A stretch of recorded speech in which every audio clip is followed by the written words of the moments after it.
So welcome back to another video of networking. So this is Nirvay Singh, and in this video we gonna cover about basics of networking. So without wasting any time, let's back to our screen. So agenda of this video will be like, in this video we gonna cover about what is LAN, what is WAN, what is IP, switch, subnet, router gateway, firewall, DMZ, port forwarding, NAT. And this whole things will get covered in two parts. In part 1, the things that are related to LAN, and in part 2 we'll cover the things that are related to WAN. So let's go to part 1. So part 1, that is related to LAN. So I will try to link this LAN with real life example of a company. Okay, so first of all, let's see what actually LAN is. So if we go to our definition, we can see a LAN connects device like computer and printers with each other within a small area. That can be our home or office. Okay, so as in diagram you can see we have various devices like computers, switches, printers and other computers. Okay, so LAN basically has interconnected all devices within a small area or network. Similarly, for XYZ company, where different departments are there, so they will be internally connected. Okay, and secondly, if you can see, we have a IP address assigned to each devices. Okay, so let's see what actually an IP address is. So an IP address is like a unique address for your device in the network, allowing it to send or receive data. Okay, so what it means, like every device will have an unique IP address. Okay, as you can see, for first, for printer and for third also.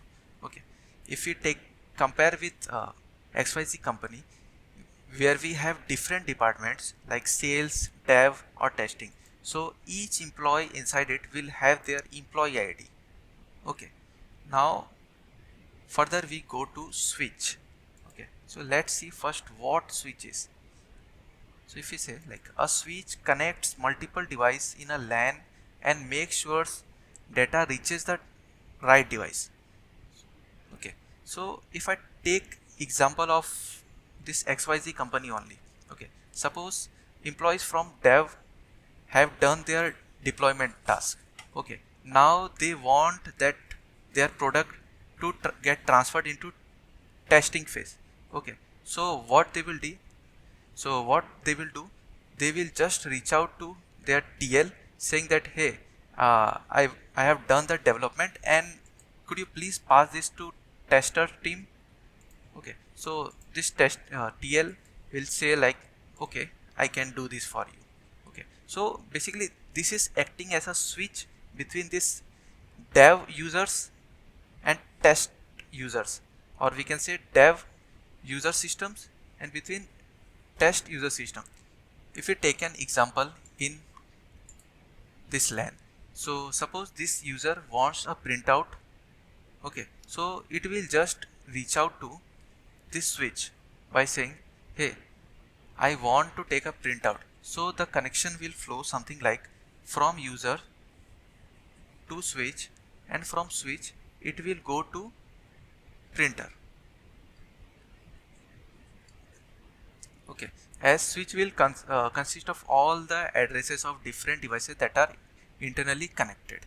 Now suppose this device wants to connect some website outside of its network. So how it will be done? So it will basically reach out to router saying that, could you please help me to access that XYZ website or some ABC website externally. So that router will pass on that request through internet.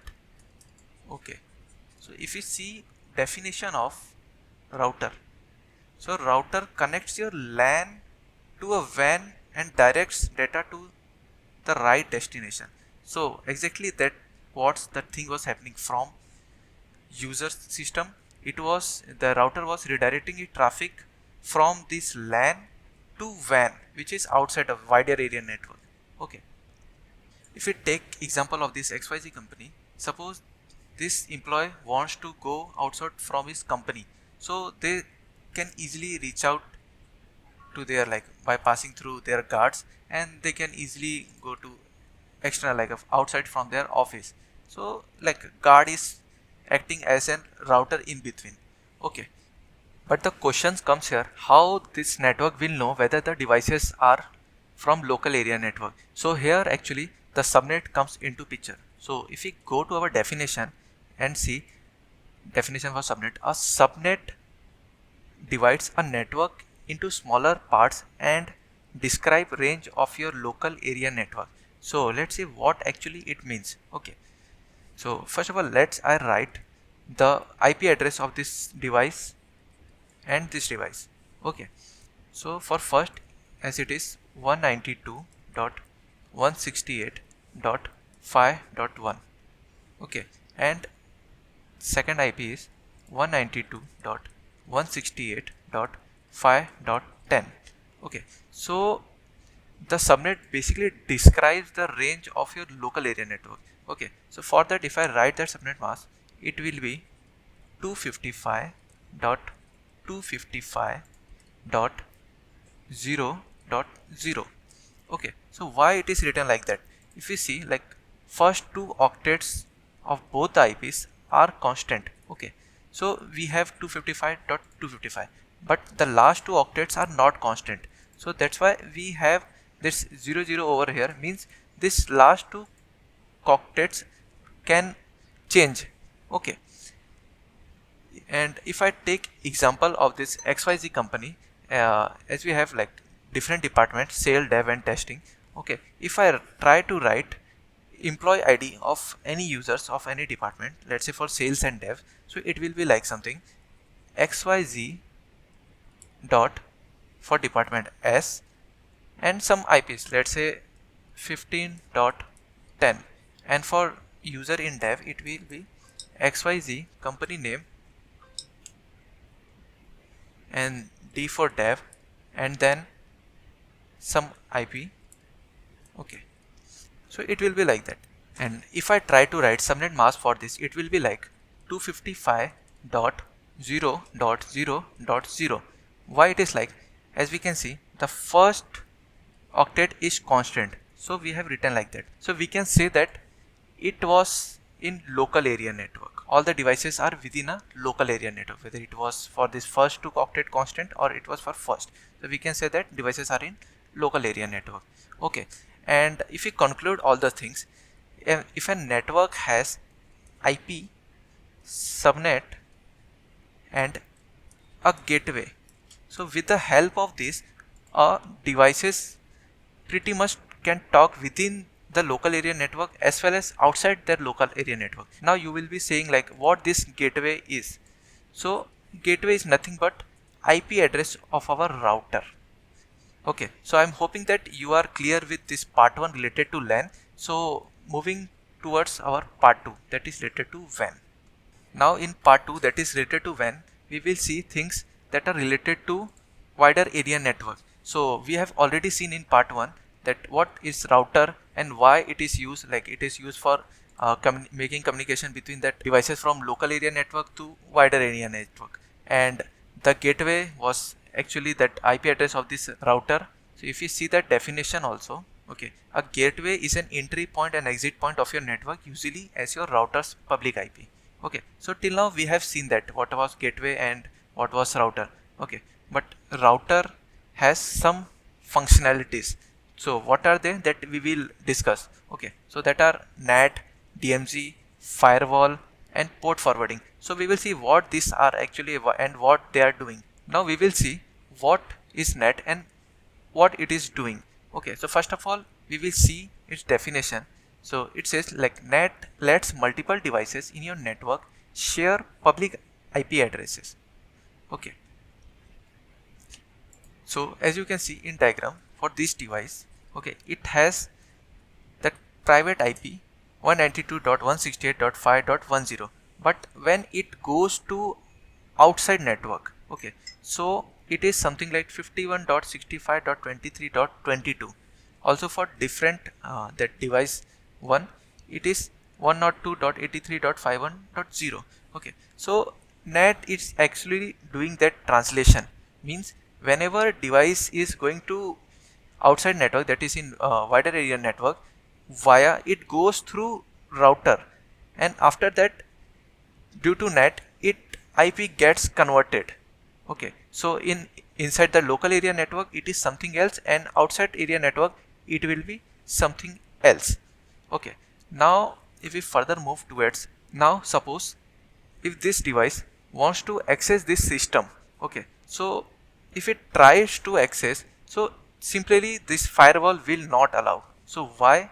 Let's see the firewall definition. Okay, a firewall blocks unauthorized access and protects your network from threats, which mean any source from outside will be not allowed to access that internal servers or internal or any application or devices that are in a local network. So that firewall will protect and will not let that outside devices to connect. Okay, but to make it possible, what are the different methods we have for firewall? Okay, so for firewall, if we take, now we have two different methods which can we opt to access our device locally, okay, from outside the internet. Okay, so those are DMZ and port forwarding.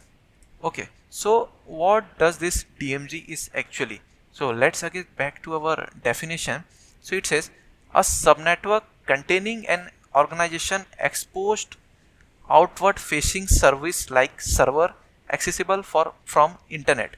So what does this DMZ mean? So it is specified to router whenever an external device from outside of the local area network, that is from internet or from WAN, tries to make communication with local area network, you simply redirect those traffic to DMZ. So how actually it will work? So from external device it will try to make communication to router, and this router will simply forward that traffic to DMZ.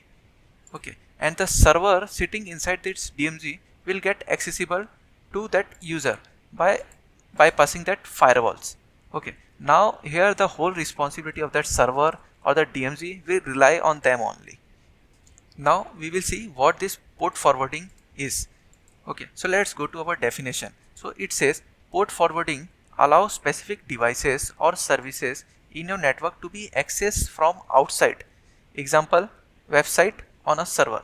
So we will see, like, suppose this device wants to access this device which is in local area network from wider area network, and it wants to access the website hosted on it. So how it will access? So it can be possible through port forwarding, where it will be mentioning to router that whenever traffic from outside network comes to you asking for requesting for this device, you simply forward that traffic on the server on specific port, let's say on port 80. So by this way that user will able to access that website hosted on this server on port 80. So now if we conclude, we have covered our LAN and WAN, and we have discussed what was IP, switch, subnet, and in WAN, firewall, DMZ, port forwarding, NAT, as well as router gateway. If you find this video helpful, you can simply like this video, subscribe to this channel for similar kind of videos, and if you have any doubts, you can simply message in the comment section. Till now,